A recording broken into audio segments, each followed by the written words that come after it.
어떤 방식으로 투자를 해야 가성비 있는 투자를 할 수 있을지 같이 한번 알아보도록 하겠습니다. 거기서부터 이 마곡 일자리까지 5호선도 연결이 되면서 4억짜리 단독주택을 14억에, 그러니까 10억을 더 받은 실거래 사례가 나왔습니다. 저 사례도 평당 8천만 원 이상의 거래가 돼서. 안녕하세요, 부동산 개발업 현업 중인 위시리치입니다. 오늘 온 곳은 강서구입니다. 이번에 강서구에 온 이유는 국토교통부에서 강서구를 지나는 대장 홍대선 9월에 승인 고시가 났는데요. 대장 홍대선 근처 역세권 시세가 그러면 지금 오르고 있는지, 그리고 개발 사례는 있는지, 앞으로 어떤 방식으로 투자를 해야 가성비 있는 투자를 할 수 있을지 같이 한번 알아보도록 하겠습니다. 먼저 이곳은 우장산역 5호선 근처인데요.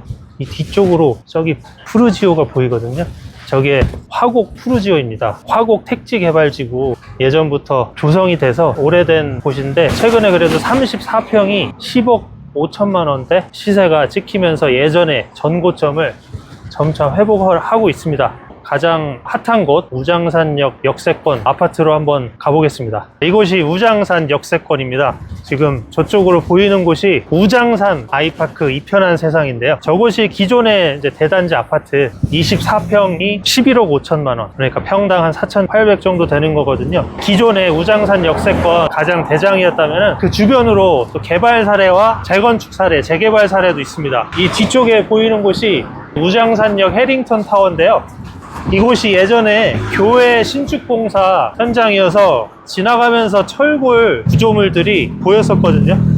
그런데 근래 그 철골 구조물들이 해체가 되면서 이 역세권 청년주택 준주거지역 종상향을 받아서 이렇게 청년주택으로 탈바꿈을 했습니다. 청년주택으로 탈바꿈했다는 것은 이 일대를 지자체에서 눈여겨보고 있다는 증거이거든요. 그리고 이 건너편 여기가 강서 힐스테이트인데요. 저곳이 화곡 3주구였습니다. 이 강서 힐스테이트가 2015년 준공이 됐는데 최근에 시세가 24평이 12억까지 가면서 평당 5천만 원, 이 일대에서 가장 비싼 시세를 가지고 있고요. 지금 보이는 이곳이 5호선 라인 따라서 올라가는 강서로입니다. 강서로가 2030 서울 생활권 계획상의 5호선 화곡역에서 위쪽에 마곡역까지 버스 노선을 강화하겠다, 교통체계를 기능을 강화하겠다고 생활권 계획에 또 명시를 해놨어요.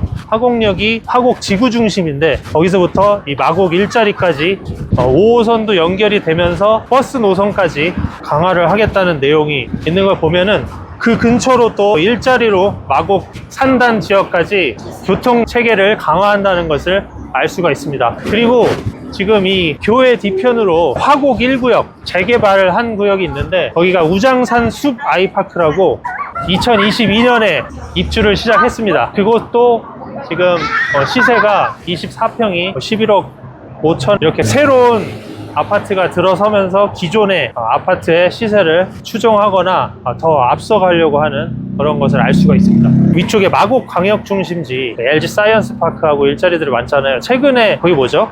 원그로브, 마곡 원그로브가 또 직주락 일자리 근처 문화시설, 상업시설 또 문을 열면서 그 일대가 예전에는 무시하던 곳이 지금은 무시할 수 없는, 사람들이 열광하는 지역으로 바뀌었잖아요. 그곳으로 지금 연결이 되는 일자리 주변, 이 노후한 원도심, 노후 저층 밀집 지역을 또 건들려고 하는 강서구의 도시계획이 나왔거든요. 제가 한번 또 근처로 가서 말씀드리도록 하겠습니다. 가보시죠. 아이파크 2022년에 신축된 바로 이 안에 보이는 저 단지거든요.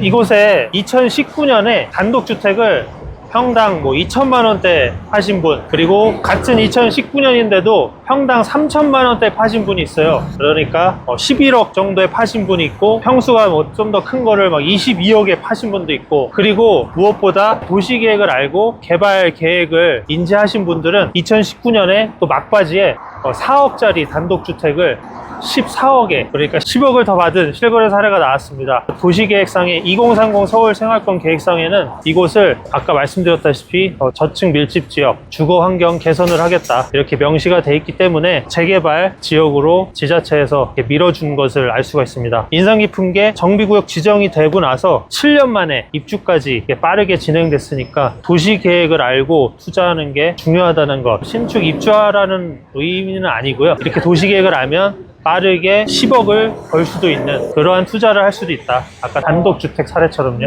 여러분 화곡역으로 다시 가보겠습니다. 여기는 5호선 화곡역세권입니다. 이 화곡역세권 주변으로 화곡 지구중심이 형성이 돼 있는데 서울 중심지 체계상 지구중심 위계를 가지고 있고요. 그리고 화곡역 이 5호선으로 대장 홍대선 아까 말씀드렸죠. 국토부에서 9월 26일 승인 고시를 했습니다.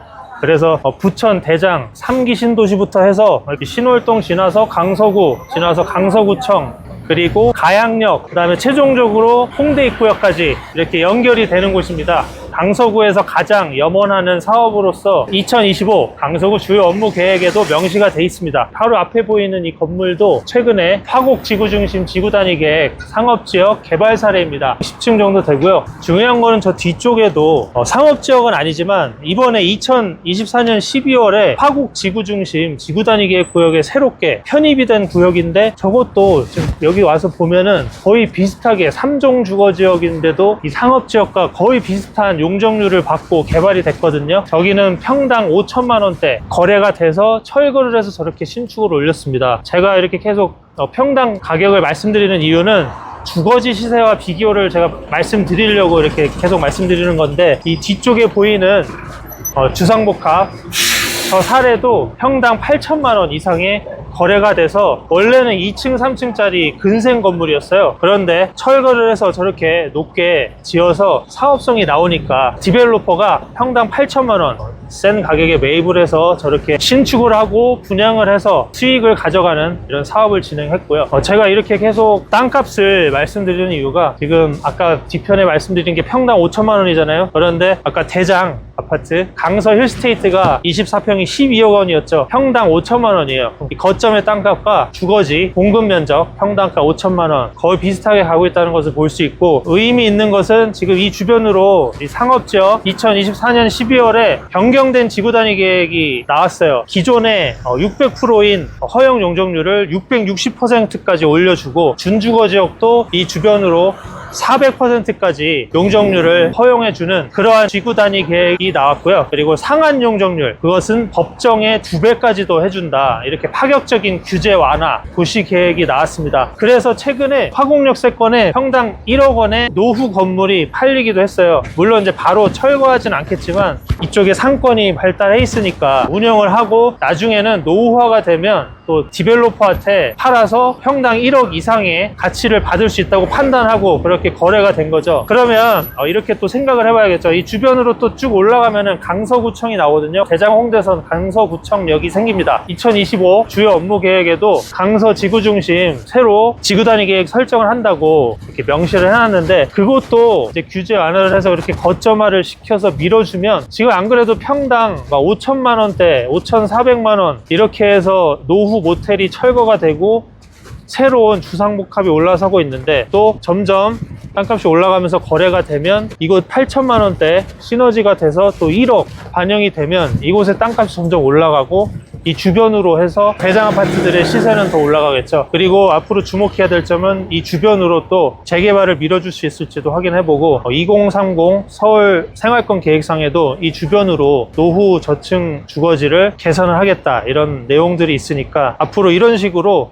거점의 땅값 그리고 배후 주거지의 시세 같이 연관지어서 검토를 해보시면 가성비 있는 투자 땅값에 비해 아직 시세가 낮은 곳을 선점할 수 있는 그런 능력을 가져갈 수 있을 것입니다. 앞으로 위시리치 채널에서 그러한 내용들 또 도시계획이랑 연계해서 많이 알려드리도록 하겠습니다. 다음 주에도 도시계획 핀셋으로 또 규제 완화하는 그런 이슈들 이 주변으로 김포공항 근처 고도제한 완화 열심히 지금 밀어주고 있잖아요. 다음에는 또 서울공항 성남시 인근의 고도제한 완화 이런 이슈들 통해서 어떻게 투자해야 되는지 또 말씀드리도록 하겠습니다. 감사합니다.